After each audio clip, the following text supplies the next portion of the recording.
Familiar with these already, that's fine. As you read through, I want you to mark two things on there. I want you to mark which one is your favorite, and I want you to mark which one you think is most important to Agile teams. Which one is your favorite? Which one is the most important? Go ahead and take a couple minutes and run through it.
Take about 30 more seconds.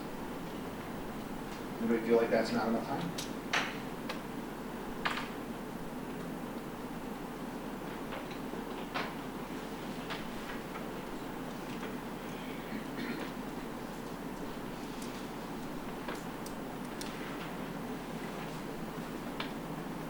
All right, you guys ready to move on? So, who'd be willing to share with me their favorite? Here. My favorite was the art of maximizing the amount of work not done. So I think that's something that I'm trying to work on with my team, to focus on making unplanned work plan. That's good. Somebody else? Yep. Build projects around motivated individuals, give them the environment and support they need, and trust them to get the job done. Good. My favorite is face-to-face communication. Who's that one? Number 6. Teresa knew it already because she knows these by heart. Yeah. Seeing how I'm the customer side, number 4 is mine.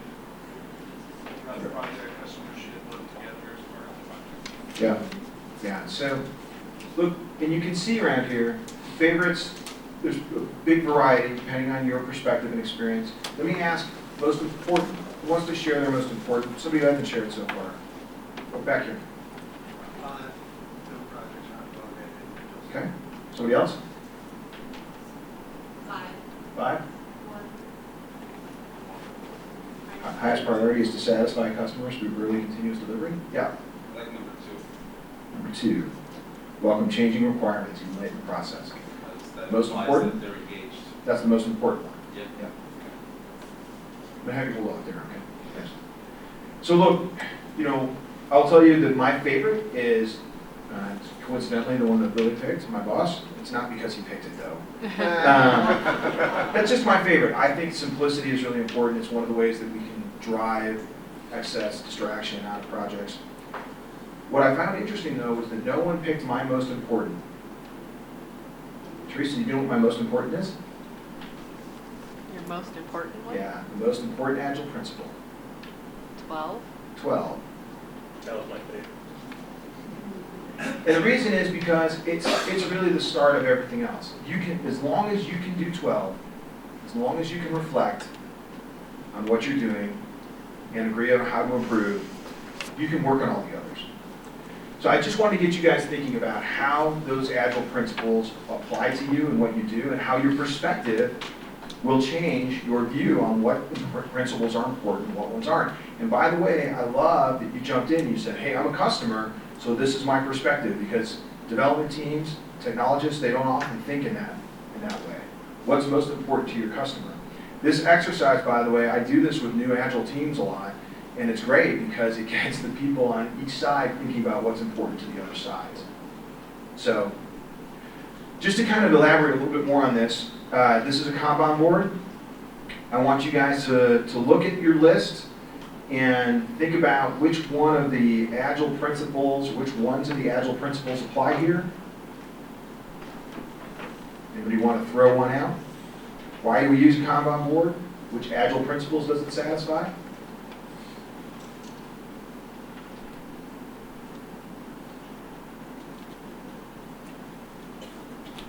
Anybody want to volunteer one? 2, Kanban board, welcome changing requirements even late in the delivery cycle.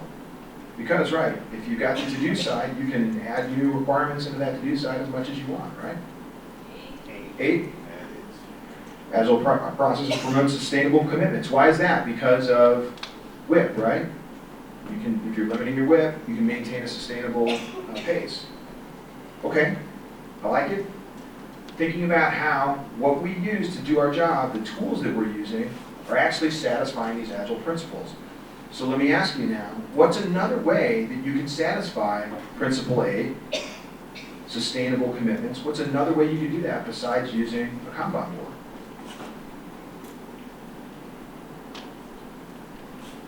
You could have a team working agreement that talks about the amount of work you're doing, or the hours in which you'll work. You know, there's all sorts of ways to satisfy these problems. So don't get hung up on what the methodology says you got to do. Start with the methodology, but if it doesn't work for you, you got to change, you got to transition. Let's do the same thing. Stand-ups. Which Agile principle does stand-up solve? Take a look at it. 6. Most efficient and effective method of conveying information within a team is face-to-face conversation. That's great. That one's pretty obvious, right? Stand-up, face-to-face conversation. Really obvious, unless, what? What if most of your team doesn't work where you work? Then what do you do? So let me ask you guys, if you work on a distributed team, how can you satisfy Principle 6? Yeah, it's always the first thing that's hand. Yeah, way in the back. Video, that one's easy. And Nelnet does an awesome job, by the way, of using video conferencing, except that not everybody gets on the video, or has video. They turn their video off because they're in their pajamas still, or whatever, you know. So that's one of those things to think about. So as you guys move forward, here's what I want you to take away from this last piece that we talked about, being Agile as opposed to doing Agile. Methodologies, there are recipes. The roles and rituals, the tools we use, those are our ingredients. But the principles, these principles, those are the flavors. If you understand the flavors, if you understand what you're trying to get to, you can shift up the ingredients. In our cookies, guys, in our cookies, is there salt? I don't know if there's salt in that recipe. There's no salt, okay? Now, if you run out of sugar, you run out of brown sugar, can you substitute white sugar? No. No. Why not? Yeah. Maybe white sugar and molasses. Maybe. But then you have to really understand what molasses is and what it does. Could you substitute salt? Because they taste horrible, right? Look, if you substitute white sugar, it may not be as good, but it's still going to be good. It's cooking, right? But if you substitute salt, if you don't understand the ingredients that you're working with, you're flying blind. And that's where I want you guys to be focused. And I think our organization, and I guarantee you, most of the organization is not focused on how do we satisfy these flavors? How do we get these flavors? What ingredients should we use so that we can come up with a recipe? The Agile methodologies are a starting point. They're your cookie recipe. After you work through it, start talking about how you change it to make it taste better. Make sense? Okay. So ultimately, guys, Agile isn't just methodologies and processes to be applied, but it's a philosophy, it's an approach, it's an understanding that needs to be gained. And it's continuous. It needs to happen for companies at all levels, and if companies at all levels, from the call centers to the IT teams, to the marketing division, to the executive boardroom, can understand Agile, this company will be more profitable, will have higher revenue growth, will have better employee engagement, and we'll all be more successful. Agile must be about culture if you want to continue to grow and be successful. Thank you.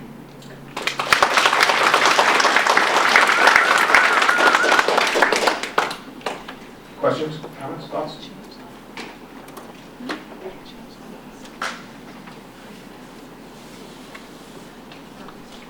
I must have done a great job of explaining it. No one has any question? No one has any comments? Yeah. So how do you think we can kind of bring all these talkative groups together better? Yeah, I Because think. we have the problem of, you know, we're trying to, like, infrastructure is trying to start doing this stuff. Delivery already does this stuff. With delivery and infrastructure, we don't really get together and talk about it. So there's a disconnect there. And you see it, and it causes unplanned work for infrastructure teams. We're not aware of what's happening on the delivery side, and then they need infrastructure resources. Right, so how do you bring various, disparate teams together on an approach like this? And I think, for me, that's where I think we could start looking at an enterprise transition I committee. think I turned mine in already. We'd be changing the way we work. I know we all do Agile, but we don't all do it the same. So you get together a group of people who work across both of those things, and they start talking about how we want to do Agile together. Then you can start sharing. I think that's a great place for something like that. But you need people in at a high enough level that they can provide a vision for both organizations and for all the organizations involved, and that they can clear out roadblocks and provide resources that are going to be necessary to help those teams do the change. Did you see that being like cross-functional Scrum teams, like Scrum teams created across those departments, or how? Yeah, Really get all those people you know on what? the same page? That's a good question. And one thing I was thinking about as I was going through here is I may not have done a good enough job. When I talk about enterprise transition communities, those transition communities should work in an agile fashion too. And so I think that's what I'm thinking of is you have a Scrum team, you call it a Scrum, so you have a higher level Scrum team that's working on, and the backlog is how do we improve Agile adoption for our two teams? How do we make our two teams work better together? That's kind of where I'm at with it. But there are other ways to do that for sure. But you're going to have to get all the players involved, and you're going to have the conversation about the question you just asked at a fairly high level, or else you won't get buy-in. You might get buy-in from a few individuals, but not from the organization. Other questions or comments? Yeah. Curious from a principles viewpoint. So I know we can be flexible to do things that aren't necessarily an agile approach while using Agile. But from a principle standpoint, what principles do you think support needs like a customer needs to know how many hours something's going to take or how much something's going to cost or when something will be done by? Yeah. So I love estimating. Estimating's great. It's a great conversation piece. So let me ask you guys, I don't know if it's on that recipe, it probably is, how long will it take to make the cookies? 45 minutes total, it's on there, it's on there. So if that wasn't on there, how would you know how long it takes to make the cookies? You have to do a program. You'd have to use some experience to estimate. And so, when a customer asks you how long X is going to take, if no one's ever built X before, you have no idea. Now, you can use your experience to estimate that, but your customer has to be realistic about how accurate that estimate is. And those are conversations that just need to be had. And the best way for me to make sure that those discussions are happening regularly and the customer's in tune is to engage them in the day-to-day process of the project. So, and that's where you bring in that agile mindset. And the project can be waterfall. It doesn't need to be stand-ups every day. But the customer needs to be engaged. You're communicating with them. And it doesn't have to be the entire team. It can be an individual who represents that team and is capable of communicating back. But that's really a good thing. But you have to have that open conversation right up front. Here's what we think it's going to take, but we won't know until we start working on it. Other questions? Did I get close enough? Okay.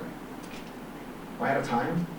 Should I keep going? I'm robbing for myself anyway since I'm doing the next presentation. Questions? Okay, Okay, guys, I'll let you go. I appreciate time. I appreciate you listening to me. I hope it was helpful to you.